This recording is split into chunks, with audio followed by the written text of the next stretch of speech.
ಜಾಗತಿಕ ತಾಪಮಾನ ಏರಿಕೆ ಮತ್ತು ಹವಾಮಾನ ಬದಲಾವಣೆಯ ಪರಿಣಾಮಗಳಿಂದಾಗಿ ಜಗತ್ತಿನಾದ್ಯಂತ ಚಂಡಮಾರುತ, ಅಕಾಲಿಕ ಮಳೆ, ಅತಿವೃಷ್ಟಿ, ಮೇಘಸ್ಫೋಟ, ಭೂಕುಸಿತ, ಭೂಕಂಪನ, ಅನಾವೃಷ್ಟಿ, ಹಿಮಗಡ್ಡೆ ಕರಗುವಿಕೆ ಇತ್ಯಾದಿ ಪ್ರಾಕೃತಿಕ ವಿಕೋಪಗಳು ಪದೇ ಪದೇ ಘಟಿಸಿ ಸಮಸ್ತ ಜೀವಸಂಕುಲ ಸಂಕಷ್ಟಕ್ಕೆ ಸಿಲುಕಿದೆ ಎಂದು ಮಾಜಿ ಶಾಸಕ ಎ.ಟಿ. ರಾಮಸ್ವಾಮಿ ಕಳವಳ ವ್ಯಕ್ತಪಡಿಸಿದ್ದಾರೆ.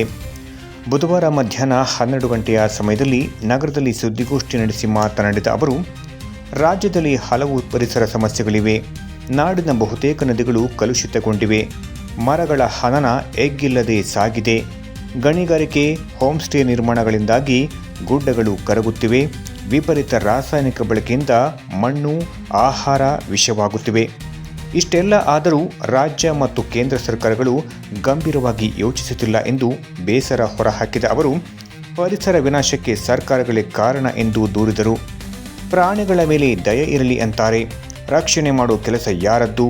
ನಾವು ಅಭಿವೃದ್ಧಿ ವಿರುದ್ಧ ಅಲ್ಲ, ಪರಿಸರವು ಉಳಿಯಬೇಕಿದೆ ಎಂದರು. ಅದನ್ನು ಸ್ವಚ್ಛಗೊಳಿಸಬೇಕಲ್ಲ. ಗಾಳಿ ನಾವು ಉಸಿರಾಡುವ ಗಾಳಿ ಶುದ್ಧವಾಗಿಲ್ಲ, ವಿಷಯುಕ್ತವಾಗಿದೆ. ನಾವು ಸೇವಿಸುವ ಆಹಾರ ಕೂಡ ವಿಷಯುಕ್ತ ಆಗಿದೆ.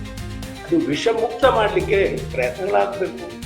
ಆದಿಯವರು, ಜಾತಿಯವರು, ಆ ಧರ್ಮಗುರುಗಳು ಅವರವರ ಸಮುದಾಯ, ಜಾತಿ ಪರ ನಿಂತು ಬಿಟ್ರೆ ಗತಿ ಏನಾಗ್ತದೆ ಹೇಳಿ. ಧರ್ಮ ರಕ್ಷಕರೇ ಅಧರ್ಮವನ್ನು ಪೋಷಿಸಿದಂತಾಗ್ತದೆ. ಅವ್ರು ಯಾರು ಒಡೆಯುವ ಕೆಲಸ ಮಾಡೋದು ಬೇಡಿ ಅಂತೇಳಿ ಮತ್ತೆ ವಿನಂತಿ ಮಾಡ್ಕೊಳ್ತೀನಿ. ಒಂದುಗೂಡಿಸುವ ಕೆಲಸ ಮಾಡಿ. ಎಲ್ಲರಿಗೂ ಕೂಡ ಪರಿಸರ ರಕ್ಷಣೆಯ ವಿಷಯ ಆದ್ಯತೆಯ ವಿಷಯ ಆಗಬೇಕು. ನಾನು ಹೇಳಿದೆ, ಪರಿಸರ ಹೋದ್ರೆ ನಾವು ಉಳಿತೀವಿ ಅಂತ.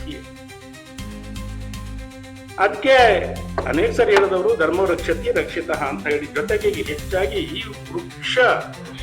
ವೃಕ್ಷೋ ರಕ್ಷತೆ ರಕ್ಷಿತ ಅಂತ ಹೇಳಿ ನಾವು ಹೇಳಲೇಬೇಕಾಗಿದೆ. ಎಲ್ಲವೂ ಮಿತಿಯಲ್ಲಿಯೇ ಇರಬೇಕು. ಅದನ್ನೇ ಹೇಳಿದ್ ನಾನು. ಒಲೆ ಹತ್ತಿ ಉರಿದ್ರೆ ಹರಿಸ್ಬೋದು, ಅದನ್ನೇ ಹತ್ತಿ ಉರಿತಾ ಇದೆ. ಅದಾಗಬಾರ್ದು ಅಂತಕ್ಕಂಥ ವಿನಂತಿಯನ್ನ ವಿನಮ್ರವಾಗಿ ಮಾಡ್ಕೊಳ್ಳಿ.